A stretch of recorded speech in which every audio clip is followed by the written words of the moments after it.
Balls are winning. Oh my God, are they winning? Cash-a-maniacs.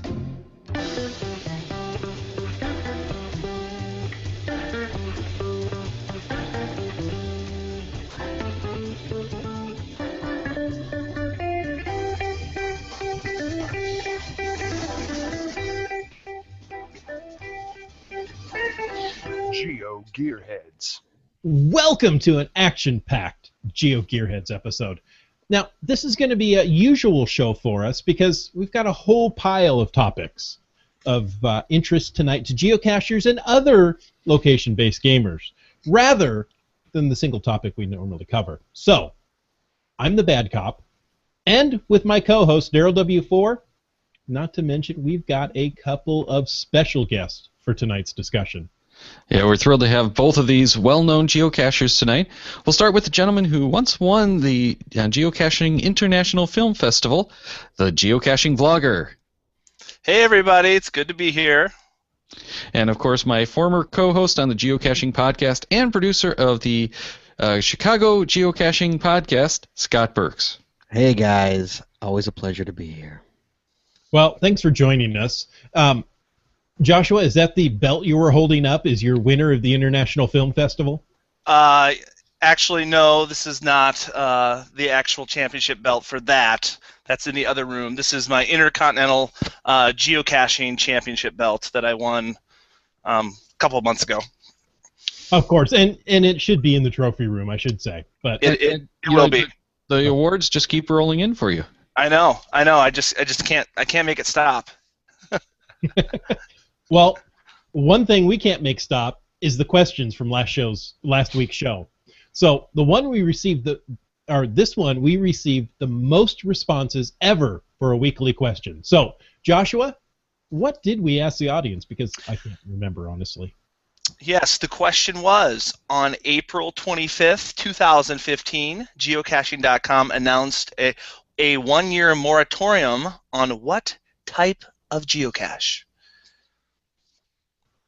Well, all those who entered, only one could receive that prize from coinsandpins.com. So, Scott, who was drawn as this week's random winner? The random winner was Left Rick H. Nice. So, congrats. Now, he picked the Arizona and California travel flags as his prize. So, stay through to the end of this show for another question and to get your name in next week's drawing from a prize from coinsandpins.com. But for those of you watching us live, we have a special drawing for you. Get your email to geogearheads@cachemaniacs.com with the title Randomize 33 ready. In the body, drop your screen name and the answer to the question, what grid must you fill or must you complete to log a fizzy challenge? If you get an email... The answer right there, Daryl. I am giving the answer right here because this is a live question. We don't want people, like running out doing Google searches. We want them to stay here. So giving them the answer is getting them to stay here? Is that Yeah, they don't have to wander off and find the answer and come back. They can stay right here. Oh, okay. Wow. You just giving stuff away, Daryl? Is that what you're playing? Yeah, pretty much. Can I have $20, please? No, I'm not giving away $20. Oh, Although I think one of these coins is worth about that. But in any case, get that email to us by 9:45 p.m. Eastern, 6:45 p.m. Pacific, so that's about half an hour from live time right now. And that's April 30th, and you might win that coin from coinsandpins.com. Remember, this is only for the live viewers, and the winner must email us by midnight Eastern to claim that prize. So good luck, live viewers, and for everyone else, we'll have another question at the end of this show, which you have till May 6th to enter, so stay tuned for that. How cool. Not only a live prize, but a prize for next week's drawing as well. You don't get that for many shows. Now, we've got two of the most famous geocachers here to talk about all sorts of different things. Tonight, we want to start off with the challenge cache submission moratorium. So basically what that says is no more new challenge caches can be submitted. Guys, have you done challenge caches? What do you think about this? I currently have about 80 something under my belt. of challenge caches, so I've done my fair share of them. I enjoy them. I don't make it a priority like I used to.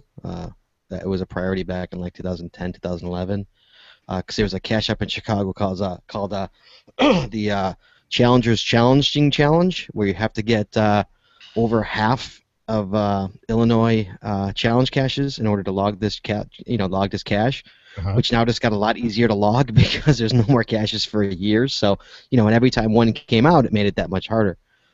So anybody who's going after that cache now is lucky because there's nothing coming out for a year. But like when I was going for that about 3 or 4 years ago, that's when I was really hitting challenge caches. So I like them. I don't see what the problem is with them.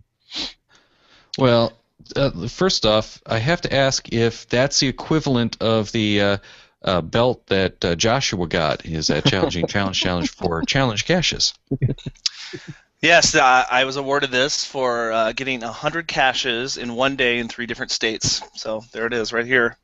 Be jealous, people. Wait, 300? Is that 300 caches or just 100 caches? No, it was 100 caches. I'm sorry. No, it was just 100 caches in one day in 3 different states. But I did it in 2008, which made it, I think, a lot more difficult than right now. Sure, absolutely. Yeah, definitely. So, my thoughts on challenge caches. I like them. I did them earlier in my caching days. I found that one challenge. I completed it twice. That 100 caches in 3 different states in one day. We tried it once and I failed. Actually, we got stuck in the middle of Iowa in the middle of the night in a rainstorm, not able to find one single cache in the state of Iowa. So then we had to do it again. But I enjoy challenge caches. As far as the moratorium on them, I mean, we can discuss that a little bit more. I think there's probably a good reason that they're not allowing people to hide those anymore, and some of them are just so stinking complicated that they're just hard to figure out. Yeah. And then another thing that's interesting, I think, and we could talk about this later, is they're the same icon. So a mystery or a puzzle cache is the same icon as a challenge cache. Mm-hmm. So I think if they had a different icon for challenges, that would make me even more excited to find them. As I looked up. Yeah, I agree with Joshua. Over the past couple of years, I mean, back in like 2008, 2009, even 2010, challenge caches were great. I mean, there were some really hard ones. There were some really easy ones. Now they're just getting. What I've noticed is around Chicago, they're really getting just absurd, because like all the good ones have like been taken, so to speak, and over the years they've denied so many, and they've made the rules so specific with challenge caches that like the good ones. You can't do them anymore. I mean, I tried to put out one that was, I think it was an FTF for every month of the year. That was one of mine. That they wouldn't let it go through because they claimed an FTF is not recognizable, thus you can't do it. Well, yeah, the FTF thing was disallowed a while ago, and from what I understand, part of that is also they don't want to recognize FTFs because they don't want. Careless behavior. They don't want to encourage people getting a little bit. I'll go with careless when they're racing to that cache to get the first to find. Well, not only that, they're going to have more people fighting over the fact of FTFs and sharing FTFs. There's no way to really verify it, and then people will be arguing about I got the FTF, and it could be a real mess. Yeah, absolutely. Yeah, but I mean, I've gone for some really, really silly ones. I mean, there's some I've accidentally done. Some I didn't notice I did it. It's like I remember when I first started looking, I would just go through them like, oh, I have that one, and oh, I have that one. I didn't even realize I even qualified for them. I just oops. Exactly. And then one of them, me and Shorty Knits, we just recently within the last year did a really, really crazy one. It was. 3 states, and I'll have to ask her. I'll find her and see if I can get the answer from her. But it's like 2 of the states had to be west of the Mississippi, kind of thing. It was really, really absurd, and we got it. But yeah, keep talking. I'll see if I can find her to get the actual reality of the challenge cast, because it's pretty interesting to listen to. Well, Chris, you actually had a great interview with Eric of Groundspeak on your show. Yes, we had Land Monkey, who came down from Canada to go to Groundspeak headquarters or geocaching.com HQ and be able to talk with Eric about this exact topic. So, Daryl, do you want to jump right into that audio? Now, the last question I have for you is, just before we got started with our interviews today, Eric tipped me off, listeners, that there's a big announcement happening today. Now, we're recording this on Wednesday, and apparently a big announcement just came out from geocaching.com regarding some caches. Sorry, Eric, go ahead. Oh, yeah. So if you're opening your weekly mailer from geocaching.com, your weekly newsletter, you'll notice one of the articles says pause on challenge caches. So challenge caches that currently exist will continue to exist and be playable. What we've experienced as challenge caches have grown up in the geocaching community over the past decade or more is that for many players they're confusing. Sometimes they're completely exclusive to just a very small set of players. So what we want to do is put a pause, and what we are doing is putting a pause on submissions for challenge caches for 1 year. What that allows us to do, and I used this example before, but if you're fixing a car, you have to stop the car, do the work, and then get the car back on the road. So that's what we're going to do. It's a 1 year moratorium on submitting challenge caches, and where we'd like the help of the geocaching community. So if you're hearing this, check your weekly newsletter, and there's a link to an article that kind of breaks down the reasonings, our thought process, and then there's a link for a user insight where we want to hear from folks and answer 4 very specific questions about how can we make challenge caches more inclusive, how can we allow more people to understand and do them in a very positive way, and then also what mechanisms need to be in place that aren't in place. Is a cache type a possibility? And we're completely open. And what that first volley of conversation will do is form a survey that will then send out again and get even more input from members so that we can, at the end of the year, maybe before, come up with what happens next. Right. So that was a decision that is always difficult to make, but we think is important for the health of the game. So there's we call it a maintenance pause on submission of challenge caches for 1 year. Yes. And during that period, there's going to be a lot of consultation with the geocaching community to figure out how to make those better. Is that? Yeah, that's what you did in 15 seconds, so it took me 2 minutes to do. That's exactly right. And there's a forum open now for that conversation to occur. And if you've heard from Jamie before, you'll understand the importance of having that conversation. Right on. So maybe we can put it in my normal way that I speak to our listeners on the radio. Don't go off your nut. Read the email. Participate constructively in the forums, and you will help make challenge caches better. Yeah, and we'll build it together. And I think what's great about this moment in time is we have the opportunity to take something that we know is fun and beloved in the community and make it more accessible, more enjoyable, easier to do. So from that, it doesn't sound to me like there's any risk of the challenge caches going away. They're just looking for a better way to do it. Yeah, they're going to screw it up. Very possibly. Well, I totally agree that they're confusing as it stands right now. The unknown icon has become a catch-all for anything that no one knows what to do with it. So I do like the idea of seeing another type of icon, and I know a number of people are complaining that if they do come up with another icon, what if they make people change the old cache listings? That's going to affect their stats. It's going to screw up. Yeah, exactly. It's going to screw up your stats for puzzles. Absolutely. Right. Yeah, it's a slippery slope. I mean, personally, I'd rather have it be an icon. I think it deserves to be an icon. I think it deserves to be its own cache. I don't think it's I think it's being catch-alled with the puzzle caches, and I don't think it's a puzzle cache. I don't think it's a multi either. Oh, I agree.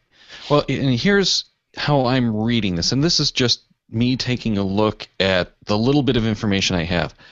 I think that Groundspeak, or geocaching.com, is looking at this from the perspective of they need to pull the challenge caches out of the unknown puzzle cache type and move it into something else. Otherwise, they probably wouldn't have done a year moratorium, because I'm thinking they're going to take 3 to 6 months probably to figure out what they're going to do and how, and that's where they need our input.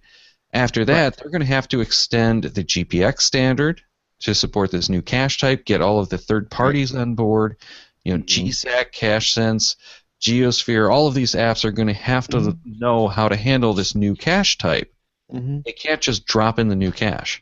No, I totally agree. But it's also, I mean, they're gonna piss off some people because like we said, they're gonna actually switch if you're gonna switch the icon on the ones that the grandfathered in ones, then it's gonna change everybody's stats. But if you could grandfather them in, let me phrase that. Yeah, you could grandfather in the already existing. Is what they're probably gonna do, is grandfather in the current ones that are live right now, and just anything new is going to have its own icon. Is my assumption. Yeah, and I kind of wonder if because of that they might not have some kind of mechanism that you register your challenge cache, and then on a certain date it gets relisted as this new cache icon, but it stays, maybe it's a new publish or something, so that it keeps it for your stats. And then it automatically flips over on such and such date. But I do think that they're going to do something with all of the existing caches need to be migrated to the new settings, whatever that might be. You didn't perchance write down those. I know he had 4 talking points. You didn't happen to write down those talking points, did you? From Eric? No, I didn't. Yeah. Oh, okay. I remember there was one I wanted to talk about. I don't remember what it was. Okay, you want to hear? You want it really quickly? You want to hear this challenge cache that we went for that we got? Yeah. That way, okay. You want me to tell you? Or you want Jesse to tell you? Oh, we always like hearing from Jesse. Oh, I did want to hear from Jesse. Can you take that off so I can hear? What? Put the headphones on. All right, here's short in it, everybody. Hold on a second. This is insane. Listen to this. Hi guys. So in one calendar day, you have to find 14 different caches in 7 different states, 2 in each state. The states have to be connected. It's a road trip challenge, so all the states have to be connected. One state has to be Illinois, and one state has to be west of the Mississippi River. Of the 14 caches, you have to have 6 different icons, and each one has to be in a different state. Wow. Yeah. That's so pretty insane. Yeah, it took an immense amount of planning to figure out, what icon and what state and where we were going to be. With a backup. And a backup. You need a backup, too. Right. You can't, sure. You can't go there hoping you get one, How many people completed that cache? Have completed it to date? At least 2 that we know of. Yeah, that's right. 5 finds. Including us? 5. Including us. We're 2 of them. So we're 2 of them. And it's been out since last July. Wow. Yeah. Is that ridiculous? That is pretty insane. There are 2 notes written on it saying that they also qualified. Yeah, that's like how. Oh no, only one other qualifier. How specific? Yeah, you may as well tell us which caches and in which states. Well, you pretty much know which caches, which states, because you have to go. I mean, there's only a certain number of states, with one of them west of the Mississippi, and one has to be in Illinois. There's only a certain number of states you can go through. You pretty much have to follow the person who created the cache. You have to pretty much follow their path of how they got, from where they live to Illinois. Right. Or vice versa. Mm-hmm. Yeah. Crazy. It was a great, crazy day. It was a lot of fun. Yeah. There you go. Thank you, Jesse. You're welcome. Well, and that's one of those caches that you kind of expect they're going to be running into a lot of people complaining about to geocaching because, I did this and it should be counted, but the cache owner doesn't call it that. Right, but that kind of cache, I mean, when Jesse said let's do it, I'm like, you're insane. Like, all that cache did was annoy me. It just annoyed me. I mean, it took like 17 hours. It was ridiculous. But it's just, how did that get passed? That shouldn't get passed. That's a bad challenge. I'm sorry. That's just a bad challenge. Though, Scott, you were able to do it. It's doable, absolutely doable. But it's a bad challenge. It shouldn't be out there. It shouldn't exist. I mean, we did it just because we were going that way anyway. Because we did it when we were going to Alabama to go to the maze. So we just took the long way to Alabama. That's what we did. You were going to Alabama to get a single icon, and going to 7 states What? and caches. I saying you went all the way to Alabama just to get a single icon. Yes. And going through 7 states to get 14 geocaches was insane. Right. But for the record, that was the last place the maze was. So if I didn't do that, I would have never gotten that icon. Okay, I'll give you that. Yes. So I got the elusive, never to be seen again maze icon. So Scott, you said that was. We were going to go to Kentucky. Kentucky got canceled on us, so we couldn't. They closed early. They closed 2 weeks before we were supposed to go. Well, those picky people thought that you might want a floor under your exhibit. I know. Why would that be a situation? But getting back, I've done some fantastic challenge caches. I have. I've done, like I say, I've done 80 something. I don't know the number, but I know it's in the 80s, and I've done some great ones. But I've also done some really bad ones like that one. And really stupid ones like find 100 caches. That's just really. Yeah, no kidding. Yeah. Well, so. You were kind of talking about Eric's talking points and the ones that they want for the survey, and I'll link to this in here show notes as well, because you only have until May 12th, I think it was that they said. Yeah. May 12th. There's 5 questions that they want your feedback on, and it's a forum posting that you just have to tack onto. So the first question is, what do you like most about challenge caches? Second is, what do you not like about challenge caches? Third, they want to know, what would you like to see changed about challenge caches? Yes, you're right there. Wait, stop real quick. Okay, so what would you like to see changed about what could you possibly change? Aside from making it its own icon, what could you possibly change about them? I mean, they have their rules already set in terms of what you can and can't do. But that doesn't mean they can't change those rules, and I think that might be part of what they're looking at is, should we be allowing all these crazy ones, or do we need more things? Is it something that has to be based off the stats at geocaching.com? Okay, but then what are you doing? Are you just grandfathering in all the crazy ones and then just not allowing crazy ones? Because now you're playing Big Brother. If you're doing that, now you're picking and choosing what's a good one and what's not, instead of letting free will reign. It's their playground. They can do what they want, though. I guess so. I guess they got rid of virtuals. They did, right? God damn them. Virtuals and location lists are gone, so they can do the same for the challenge caches. I don't think they do. That's not where this looks like it's going. Right. Okay, it really looks like they're looking to revise it. I'm getting a note from Jesse. Jesse says Jesse's been put as not a new icon, a new log type, similar to webcam captured, challenge qualified and found kind of a thing. That's Jesse's idea. Yeah, the problem being that you have to have then like an attribute to indicate that it's a challenge cache, which I don't think that's a bad idea either. But again, if it's an attribute, they still have to go through the extensions to the GPS and everything. Yeah, I agree with I totally agree with the attribute. Totally agree with. If you're not going to do an icon, you definitely need an attribute. Absolutely. Yeah. Well, and one of the things that was posited by someone who had emailed me was, what if they came up with attributes to indicate the type of challenge? So you have a challenge cache icon with its own set of attributes so that you can filter on those attributes. And when I started thinking about that, it really makes a lot of sense, but boy, is it going to be tough to do that. Yeah, that would really, because now you're trying to pull, because now you're pulling that into, you're changing around the whole system, aren't you? And then you have to have specific categories that everything fits into. And these attributes would only be available on that one cache type. So you'd have to say challenge cache, and then the attributes would default to the challenge cache attributes when you're building the page. Correct. Right. Yeah. Well, and they're going through that new wizard, so you have to go in steps. So with this new wizard, it wouldn't be too tough to have the attributes that change based on your cache. Well, let's get back to the questions, though, because the fourth one that they want is, if you could describe your favorite challenge cache type, what would it be? So doesn't that kind of hint that they might be looking at something like the attributes or some way to indicate ahead of time what it is? But what kind of attributes are we talking about? Are we talking about like a car if it's a driving one? I mean, there's so many different kinds, different states, and number of caches in a day. I have my 10 icon day challenge. I have that one where you got to find 10 different icons in one day. I mean, well, what icon would that be? What kind of attribute would that be? Right.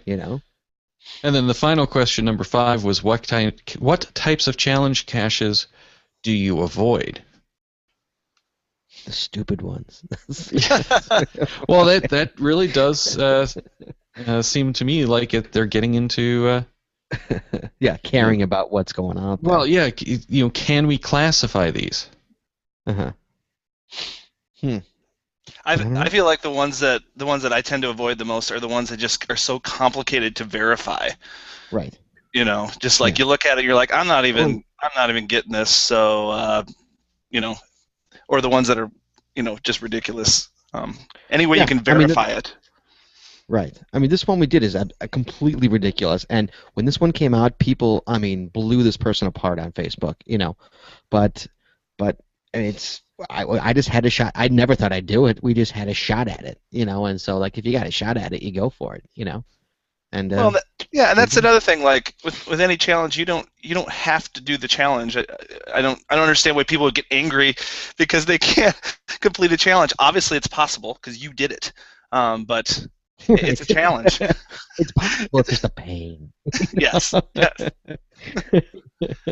I think one of the things that Groundspeak always is considering too is interface with new users. So new geocachers, I think they're not even going to know what challenge caches are in the first place. Right. And so they're going to find a way to make it more accessible because what challenges do is it motivates people to do more caching. So that's why they're not going to get rid of it, but they got to make it more accessible to everyone, not the people that are just looking at attributes and looking at stuff like that. They got to make it more user-friendly to the new user. And I agree completely. The only I am not a log Nazi in any way, shape, or form. The only logs I ever delete are the ones on my challenge caches by newbies. But I have to delete them. I have a challenge cache that's very difficult to do, and I can't just have a newbie just sign in the log. But I make sure I send them a very nice email explaining them what challenge caches are and explaining what you have to do to get that challenge cache. And unfortunately, I have to delete your email. Delete your log. But you're more than welcome to try for it, and this is how you do it. And here's even a list of caches you can go for, and go do. But unfortunately, that's the only time I ever delete logs is on my challenge caches. Right. And how cool is it that they ran into you and you were able to educate them? I think it should be more of an education on the front end that they should, and I think an icon will really help with that because people will look into what that icon means. I agree. Absolutely. I think an icon will actually, people they'll look up what that icon is and go, oh, okay, it's a challenge. I know it's a challenge cache. Totally. I know I have to do something other than just go sign the log. The icon should be a championship belt, I believe. Right? Absolutely. Yeah, don't you think? Maybe I think that this would motivate me. A silhouette of like Andre the Giant. Yes. Yeah, or the Ultimate Warrior. The Ultimate Warrior's mask. That would be sweet. Dude, I love the Ultimate Warrior. Growing up, I was not a Hogan fan. I was a Warrior fan. Oh yeah, you couldn't be both, one or the other, or Macho Man. No, dude, come on. Oh, I was Macho too, though. I like Macho over Hogan. I wasn't a big Hogan fan growing up. Yeah, he was too good. Really quickly, I got it. Somebody's asking me a question in the forums here, in the Q&A. Was the container for the Insane Challenge a pill bottle LPC? You know what, Adam? It is an LPC. That's the funny part. It is in a Walgreens parking lot. Wait, this is the greatest. The Insane Cacher Challenge, which is 10 icons in one day, it is in a Walgreens parking lot under a lamp skirt. When I tell you it's the loudest lamp skirt in the history of the world, it is the loudest lamp skirt. It is like it is like this ridiculously absurd, obscene lamp skirt that is just awesome. And I love it. Yes. Wow. So it is, yes, it is, and here's the funny part. I also have a 1.5. You have to find 1,000 1.5 1.5s. It's called the PNG Champions Challenge. Wow. And that's actually in the woods, ironically enough. Wow. Let's hit a couple more of these Q&As before we move on. Dano of Team Pugach says he wants to see hiders who hide challenge caches able to award custom profile souvenirs to the people who meet the requirements. Personal souvenirs, huh? Yeah. There you go. That's going a whole different direction. You're changing things with that. Yeah. And I'm thinking that's going to end up with thousands and maybe even millions of souvenirs. But those have been so watered down anyway. I mean, they're so watered down Exactly. now. After 2 years ago with the 30 days or whatever. 31 now it's days like, of 31 caching days. in It's August. like now I have like over 100 of them, for Christ's sake. I used to have like 5. Yeah. It's like too watered down now. Yeah. And then Dane Morgan says that grandfathering is stupid. A rule is a good rule or it isn't. Grandfathering has caused most of the problems with challenge caches. With challenge caches. I don't think grandfathering is stupid. Virtuals is a prime example of that. I don't think virtuals should go away. I think virtuals are awesome. I think they should be brought back. That being said, I don't think. I think they'd have to grandfather them. I don't think Groundspeak has the. They have the authority, but I think there'd be hell to pay if suddenly they just delete 2,000 caches or change an icon on 2,000 caches or however many. There's more than that. However many challenge caches there are out there, you can't just swap an icon on that. It can't be done. I mean, people would scream. Well, I think for that the solution is archive the old and recreate them as new with a new cache type. So they're going to archive and relist my cache. That's what I'm guessing is going to happen.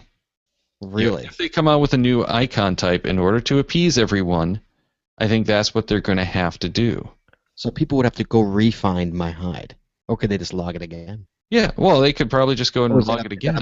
Is that up to the hider? That would be up to the hider. If I could put a new log out there, they gotta sign it again, don't they? Yeah.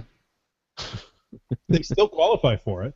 Right, there you go. I know, but you got to go sign it. I guess it's another cache. Why not? Yeah, exactly. Cache, and then you're not screwing up your existing numbers. Well, and I would think that they say, okay, you can relog it. Now you get twice as many challenge caches as you had before. Yeah, but you're doubling up. You've only found it once. You're getting double the numbers there. Right, under 2 different icons. If you log it again. Yep. But you can't do that. That's no. So now instead if I have 40, now instead of 40 I have 80. No, that's double dipping, dude. Come on, you can't double dip like that. Yeah, I think grandfathering makes the most sense and will make the least people angry. I think, but I don't think that's going to fix the problems that they're having with the challenge caches right now. What's prompted this won't be solved if you allow the caches to be grandfathered. It depends on what they're going to do. But if they come up with a new icon, then I think they're going to have to do something to eliminate challenge caches from that unknown cache type. We'll have to see where they go with that. The last one from the live Q&A, though, before we move on, is again from Dave Morgan, who says, it needs to be an icon. People don't read cache pages and don't see the attributes.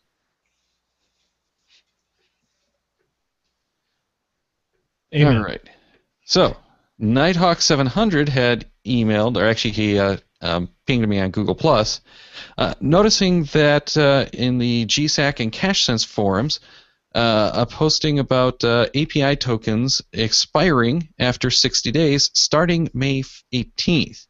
According to the email posted by Clyde to the GSAC forums, Nate Irish actually emailed saying, beginning on Monday, May 18th, 2015, geocaching.com will begin expiring all API access tokens older than 60 days. Developers should expect an error of not authorized to be returned by the authorization service, indicating invalid credentials if an expired token is used after the fact. And the users will need to reauthorize to continue using the service. And I did confirm with geocaching.com, and Eric said, as a security and site stability measure, we're taking the fairly common approach of expiring access tokens from partner applications every 60 days. Users of those sites or apps which access information from geocaching.com will now log in approximately every 2 months. So basically what they're talking about is what you have on so many of these other sites, which is they're not going to leave the app token open. And this is something that's been a problem on many other things, like Twitter, for instance. You would go in on Twitter and find you had a whole slew of applications that you would authorize, many of which you don't even know what they were. You haven't even touched it. You used it once a long time ago. You used it once, you click through, okay, I'm done. It still had authorization. So if you go to your authorizations tab under the geocaching.com account settings, and we'll include the direct link in the show notes if you want to try this, there are the Facebook and Twitter authorizations for geocaching.com, not not your Facebook and Twitter authorizations from those services, but geocaching.com. Plus, it includes any of the apps, including the websites that you've authorized through the Live API. So it's not just the apps on your phone. Remember that. This also includes like Project-GC and a number of other sites that use that Live API to connect to your account. Right. Interesting. I wonder what's starting at when? The end of May is when they're starting that? Middle of May. It's May 18th. So one of the reasons we bring it up is... GC statistic is going to upload. You cut out a little bit there, Scott. But yeah, the big thing I think is starting May 18th, expect to get a bunch of errors as your tokens expire, so you just have to go and log in again. And then from then on out, you have to log in every 60 days. Per app. Or per Correct. Correct. Right. Now, what I kind of wish they would have done, but it's a good reason. It's a good thing they didn't. I kind of wish that they would have allowed it to, if unused for more than 14 days, a 60-day-old token would be deleted, kind of thing. So that if you used it at least once a week, then it's not going to delete the token. So you don't. I'm thinking of a lot of the less savvy users are going to have the problem, I can't log into my account. My account's broken, and you're done. They're going to just... that's it. What, do you think they're actually going to have a pop-up or something so you need to log in or something? Well, that's up to the app. And I think that's one of the reasons why they've done this is the apps have to update to support this new not authorized thing and say something like, you have to re-log in. So that's why I think they're giving us this extra time, is so that hopefully the apps can update their messages and have something that makes sense. So is that gonna happen with the geocaching.com app as well? I would think so, but I don't know for certain. Because it's so funny how so many people are gonna bitch about this, but it's like, what does it take? 2 seconds to do this? Well, it's a good thing. I know, but people are gonna complain about it. People are gonna go crazy about this. Yeah, but it's actually a good thing, because now you don't have a bunch of unauthorized websites that you had once authorized but didn't even know. Sure. Because how many people go and look at those account settings? I actually do it once every couple of months, believe it or not. And but how many people do you know who do that? And I didn't do it. Nerds do it. We do it. That's it. There was a period where we didn't have access to that. That came, I want to say, a year or so after the API opened up. And as soon as I heard about that, I went over and took a look. I had probably a dozen different websites that I had visited once or twice just to try out, and they still had authorization. Oh my God, my Facebook! First time I ever did it, my Facebook was ridiculous. How much crap I had. I'm like, really? They're reading everything. I was just thinking the same thing. I would look at my Facebook apps, and it's like all the. I took a survey once on what Disney character I was, and now I apparently am a part of their app, or what professional wrestler I am. Right. All right. Well, we got to move on because we've got a bunch more topics, and we're running pretty long, and people are going to want to know, I think, what or who won this really cool Mariners Astrolabe coin.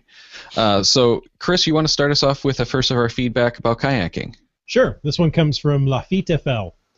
In the discussion of inflatable versus hard-shell kayaks, or sea tacos as we determined they were last week, it should be mentioned that the difference of sit insides versus sit on tops. In Florida, with our hot weather and warm water, sit on tops are tremendously popular, as they're generally very stable. I think you find them more stable than a canoe. In fact, there are so many made specifically for fishing, and several of those you can stand up in. Also, with our razor-sharp oyster shells along the shorelines, inflatables would have to use extreme caution.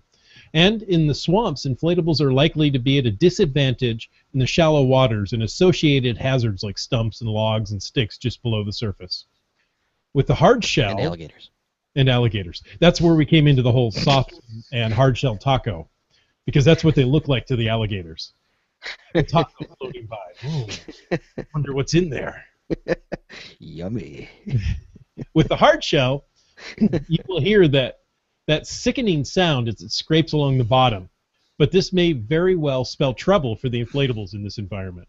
In reference to the person asking about 3 kayaks on top of a Suburban, they may likely find that depending on length, type, and weight of the kayaks, they will exceed the vehicle's roof weight rating as well as the rack of choice. Our local shops tell stories of entire racks with kayaks coming off of vehicles at highway speed due to too much weight. I am not following behind these people anymore. Wait, there's actually a vehicle roof weight rating? Oh, yeah. Yeah, why do you think, when people fall on the roof, it collapses? It's not designed to hold them. Well, yeah, they're jumping off the top of a building there, Chris. What are you talking about? Oh. Well, yeah, but there you've got the impact. Anyway, let's not... Sorry, continue. Not a good situation, he goes on to say. They may consider a kayak trailer, which could easily carry 3 kayaks or more and be much easier to load and unload than a rooftop carry. And they may be considering Yamaha or Thule racks with their J cradles. The trailer will most likely be about the same price. Wow. Ooh. That's really good information. Thank you, Lafitte FL. So the trailer's probably a little bit more difficult to manage. It certainly seems like it would be a better way to deal with him. What, a trailer? Yeah, more than 2 kayaks, it's definitely an easier way to deal with them. And, if you've got to lift the kayak up, it's okay for one person. 2 people is better, but with a trailer, it's a lot easier to load. Yeah, but a trailer, there's also a lot more cost involved. A, the trailer, and B, you've got to get that thing attached to your car. The trailer hitch thing attached to your car. Oh yeah, but this was for a Suburban, so. Oh. All right. But the other consideration is many times you have to license the trailer then as well. Totally. Yeah, I didn't even think of that. Yeah. Right. Yeah. Well, let's move on to Wooden Radio, who emailed. As mentioned, he actually emailed a whole bunch of stuff, but as mentioned, dry bags. I use a small one for my wallet, larger ones for lunch, iPhone, GPSR, sunscreen, bug spray, and of course a rope for towing or just to tie off to a tree when ashore for caching lunch. Or remember that the tide may rise an inch or so, might refloat a kayak when you're not looking. All the extras may sound like a lot, but when they are all needed, they should be with you. Without a doubt. I mean, yes. Kind of the whole... Tie it off to a tree. Yeah, you don't want your boat floating away. You come back and your boat's gone. With or without Miss Land Monkey in it. He also has one more thing for us. Delmarva is the peninsula between the probably Virginia, but okay. So, between the Chesapeake Bay and the Atlantic Ocean, it holds most of the state of Delaware, Maryland's eastern shore, and part of Virginia on its southern end. I too have been planning on GeoBoat GC54 CB4 cache series, 41 caches on the Nanticoke River, and I hope I didn't butcher that too badly, near the Maryland-Delaware line. Coke. Here, the boundary was surveyed by Mason and Dixon and runs north and south. Gotta love that Mason-Dixon line. right? Yes. I love you know what I like. Around Delaware, though, I always consider it a little more south. Yeah, but Delaware is always on my southern end, personally. Okay. I know that, Scott. That's not a picture I need in my head. Well, let's go to the very, very rare Facebook comment, and this comes from Misha. It was mentioned to tether your GPS, but more importantly, tie your paddle to the boat and bring a large sponge. A large sponge acts as a bailer to remove water. Soak it up and wring it out over the edge, and can fit in tight areas like under the seat when soaking up. Or when tying the paddle, use bungee cord, purchasing from a camp store for about $3. That's a really good idea right there. I like that. And Nighthawk 700 says that the Delmarva that I was trying to do is Delaware, Maryland, and Virginia. Oh, really? Which makes a lot more Delaware, sense. Maryland, and Virginia. I get it. Yeah. Well, It's you- abbreviations, and I'm trying to read it as a word. And then we had some feedback about the mass transit caching, which was episode 172. So let's kick that off with something from Mark over at OBEEP. Hey up, Mr. Badcop and Mr. W4. I'm probably a bit late for this, but better late than never. Further to your mass transit geocaching around the world tour show. One thing that comes to mind is the Sidetracked series. You can find more information about it at sidetrackedseries.info. And the website says it all, really. It's a set of caches, or a series of caches, that are cache and dash for public transport users, and can be found at or near train stations, ex-train stations, or near miniature railways. One thing that I didn't know before I went to the website just now is that they can be found in 21 different countries. Who knew? You know, UK, Ireland, France, Germany, and Belarus. I don't even know where Belarus is. So I just thought that'd be an addition to your mass transit geocaching show. Anyway, take care. Speak to you later. Thanks, Mark. Yeah, that's one that we definitely should have mentioned. Very cool series that I think we've actually talked about a couple times before. Does the U.S. have that at all? I don't think there's any in the U.S., but it would be cool.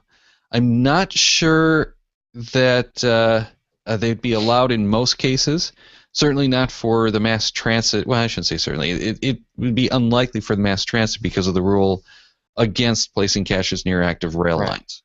Yeah. Although when I took 2 trips geocaching via train, and both trips were at least 12 hours by train both ways, and both times whenever we stopped, you have to stop. They stop for a quote smoke break, which is like a 10-minute stop for refueling or switching the crew or whatever. There'd always be a cache right there within 0.1, 0.12 away. I don't know. You're breaking up again there, Scott. So yeah, you're just saying though that you could jump off and grab a cache in a quick 10-minute break, right? Without a vehicle. Yeah. It was close. Yeah, it was 0.1. Hey Scott, do you have a cache series that follows the L train stops in Chicago? It's on the right there when you get off. Well, yeah, or when you go, you could get out and exit the L train area, the steps, nothing like that. Not that I'm aware of. I mean, I'm just Chicago was like. No, that's not a bad one. Chicago actually has a crap ton of bridges, believe it or not.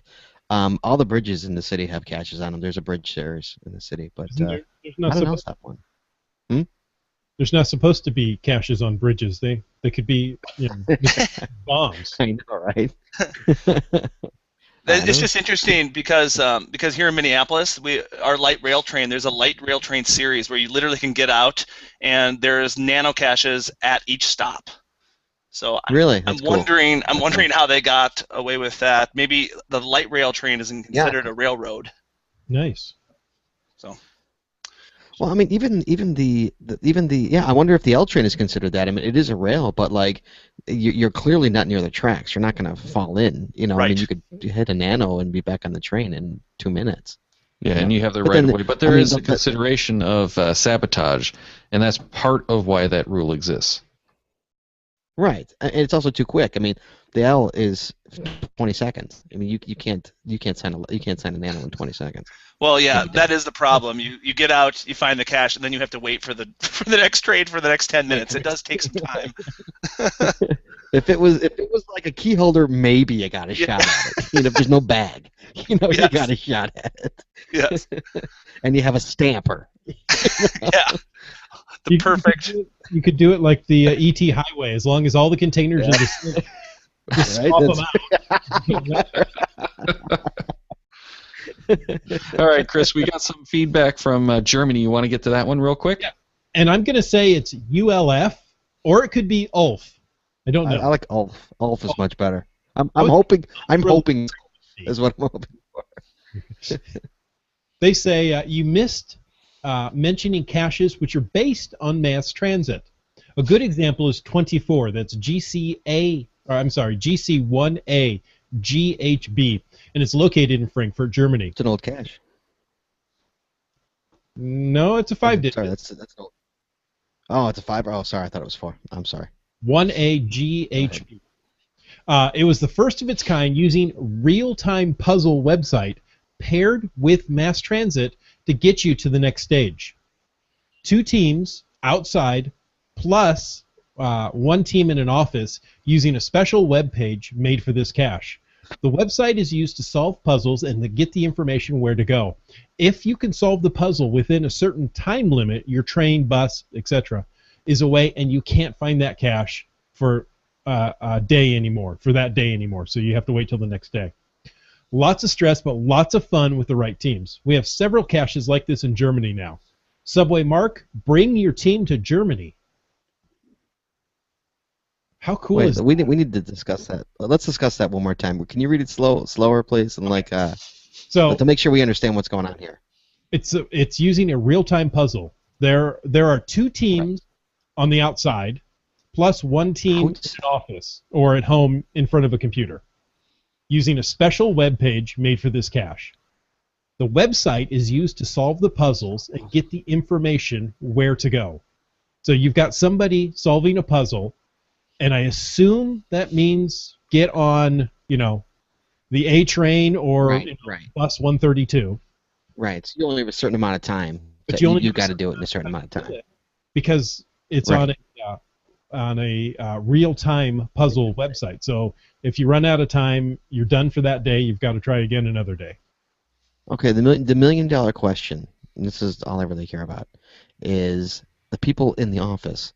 Did they get to log the cache? I think. Well, I don't know. they were crucial to finding it. Exactly. Yeah. In the old days of webcams, if you had a friend snap the picture of you in front of the webcam, they didn't get credit. Right. So are they okay? What if they help, and then once you get to the final cache, you Skype them in? Then can they do it? Then here you can see the cache. Look, there's the cache. Then can you sign along? So will you Skype me into some caches in Illinois so I can? Sure. If you Skype me into some caches, absolutely. Let's just start Skyping in all over the country. Well, Dana with Team Poogash says he has to go to back to Frankfurt and cache again because cache sounds amazing. That does sound. I love it. Dana, when you go, maybe you can Skype us all in. Oh, there you go. But think of what it must have taken to build that cache, the timing and all that. That's interesting. I like that. Very that guy impressive. he probably worked in the it's some kind of what's that system called? Like the Department of Motor Vehicles or the Transportation, or whatever the mass transit system is. To know all that. Yeah. Well, to know the bus, the train. If you know all that, I mean, who knows? Right. Who figures that out? Since it's in Germany, it's probably 27 letters long too. With no vowels. All right, we're running long, so let's get to this quick article from Engadget about lithium-ion battery degradation. And this is kind of cool. The Department of Energy developed a special device that, when placed inside an electron microscope, lets it take nanoscale pictures of lithium-ion cells as they drain and charge. So what they found is the lithium temporarily deposits on the electrodes during each cycle, but doesn't completely dissolve. The more you use a battery, the more permanent deposits you get and the less capacity you have. So that's actually what's happening. And the cool thing is they actually have photos and links in the Engadget article, so you can actually go and take a look, and you can see what's physically happening inside that battery that's too small for us to actually see in real life. And there's nothing you can do about that, right? That's just the way it works. No, that's just the way it works. Get it all back, kind of a thing. But you take a look at that, and it's like, now I understand how my battery is dying. Why I only get 10 minutes now. Right. Somehow I think Apple already knows this research information, and they've strategically placed the release of their products to know. To coincide with the battery degradation on your phone? Exactly. They know all this already. Yeah, they're well long aware. ago. Yes. But it has been getting so much better. But I wonder that now that they see this, that they physically have this, visual indication of what's happening, can they do something in engineering newer technologies to avoid the deposits? I don't know. I hope maybe so. you put some Windex in there or something. I mean, everybody wants the perfect, everybody wants, like, I want it to last forever kind of a thing. And nothing lasts forever, man. No, but what's happening with, like, car batteries, not, for cars, but electric cars, is the batteries from your cars don't have the capacity after a few years to run your car very long, so you swap it out.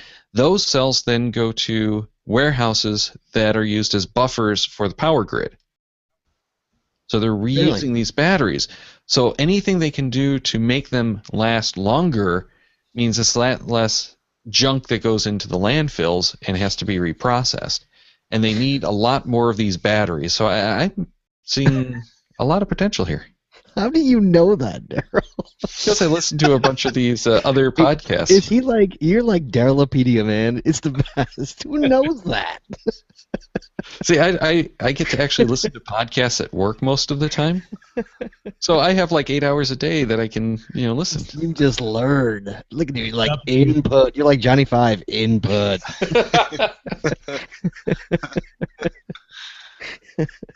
All right, Chris, we got one last thing we got to touch on from Brylang. Yes, we do. Brylang said in an email, a real short-term item to add to next week's Randomize show, which is right now. The Muncie Code of Conduct has been updated. The gist of the change is this. Copyrighted or trademarked images, designs, and logos are prohibited on Muncie skins. The update says social Muncies may use any image as long as they're not printed out or deployed in public places. Online forums are acceptable places to share socials with personalized and perhaps copyrighted images. The Muncie Code of Conduct has been updated to include an additional restriction. When printing or deploying your own Muncies, it's prohibited to include unauthorized, trademarked, or copyright images, designs, logos, information on Muncie skins. This action is taken to protect players and Muncie as a whole. The restriction will not impact the vast majority of players and will be easy to avoid moving forward from this point. Players who have deployed Muncies past, present, and future with images prohibited by this new restriction will have until May 15th to replace, undeploy, or archive. How do they know? Who knows? How would Muncie know if somebody has something like that? First of all, what's a Muncie? Second of all, how would Muncie know if I had the McDonald's logo on my Muncie? How would they know? Unless somebody rats me out, how would they know? How would geocaching know if you've got something commercial in your cache? They don't. Right, unless somebody rats you out. Right. So Daryl's the geocaching Nazi, so he's ratting everybody out. No. Is this You have in your geocache. What? Is this a problem? Like, are people putting McDonald's logos? Well, what I wonder is if they didn't get a cease and desist from someone. Yeah, I'm sure. Apparently that's blatantly obvious. Well, when I got started in Muncie, there had been a whole series based around Monopoly, and they were themed around the Monopoly board. And I know that they're very protective of that property. Was that Parker Brothers? Who is that? You know what? Daryl, I know you know. Bradley. Don't act like you don't know. No, I know. think it's Milton Bradley. Oh, see, I think There it is you Mel. go. I think you're right. The board game podcast helped you out there. That's right. Listen to that on Tuesday. Yeah, that's a that Tuesday would've been, one. Stuff you should know. It's actually Hasbro. Oh, really? It's Hasbro. It's That is- Hasbro, yeah. that is- I had to Google it. So what would we do without Google? We I wouldn't know have anything. Daryl. What are you talking We'd about? have to go to Bing, and then we'd get like the wrong information. I would call you if I Yes, but I call would up have Google. to find Hold on. out. In any case, so yeah, it's not just geocaching.com going and updating their rules and regulations and everything. Mm-hmm. All right. I wanted to get to that live question before we get out of here. And Chris, you're going to be happy because it's your best caching name ever that actually won this time. It's Dr. Cashenstein. Dr. Really? Wow, that's awesome. Isn't that a great caching name? Why didn't That's I? a great caching name. Brilliant. I love that Wow. name. That is great. So, Great. Dr. Cashenstein, email us back with your address, and I will get this beautiful Mariner's Astrolab Geocoin out to you. And if you don't get back to us with your address, we'll just email you a picture and keep it for ourselves. Yep, you have to email us by midnight, or it goes to the Bad Cops collection. Ooh. How long can we delay this podcast from going out? Never mind. Too late. He's already in the Q&A and everything, so he already knows. Thank you so much for a great show. You know what? We didn't get through all our material, so can you guys stick around for a little more discussion on a patron bonus show? Absolutely, of course. That was the right answer. Of course. Yes. Excellent. Well, we do have a whole bunch of new shows coming up for everyone over the next 5 weeks. We've got May 7th, Puzzles 3 with Cully, also known as Child of Adam, author of the How to Puzzle Cache book. Then on May 14th, Dano of Team Pugash makes his return for Gear Your Bike 2. But we have another randomized show coming up on the 21st, so some of these extra topics might find their way in there, and I'm sure we'll get a whole bunch more stuff from you guys. Make sure to send those in because we always love those topics. 28th, we're going to be talking with Open Caching North America once again, and you know they have lots of challenge caches that are going to be moving over there now with the 1-year moratorium, so you might want to get into that if you're into challenge caches. Then June 4th, we're really excited to have Aaron of coinsandpins.com talking with us about boating. So lots of great shows coming up over the next 5 weeks. Make sure to send in your feedback for any of those shows. You know, we can't all be as lucky as Dr. Cashenstein, but there is another question you can answer by May 6th for a chance to win another coinsandpins.com prize. So get your email, question 175, ready, and address it to GeoGearHeads at cachemaniacs.com. Now, in the body, make sure to include your screen name and the correct answer to this week's question. And you'll be entered into this next week's random drawing. Now, we're talking with the author of How to Puzzle Cache next week. I mean, come on. You can't get more authoritative than that. He wrote the book on it. And on that website, there's several review pages available. So go to page 282 and tell us which is the first word in the title on that page. That's it. Just one word. You can get that right.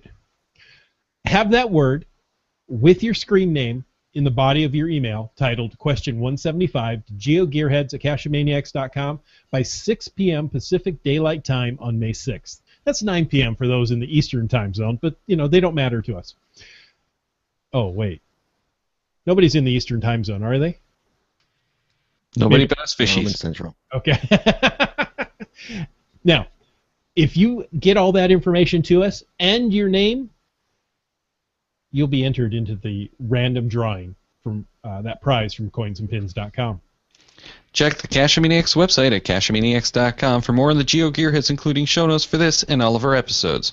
We love hearing from our listeners, so leave us feedback by calling 206-350-3647, by emailing geogearheads at cachemaniacs.com, or through social media. Your support helps keep the Cachemaniacs shows coming. Please consider becoming a patron through the link on our website to support the Cashomaniac shows. GeoGearHeads is produced by Chris Hoffenauer and Daryl Wanberg. This show is copyright 2015 by Daryl Wanberg. All rights reserved.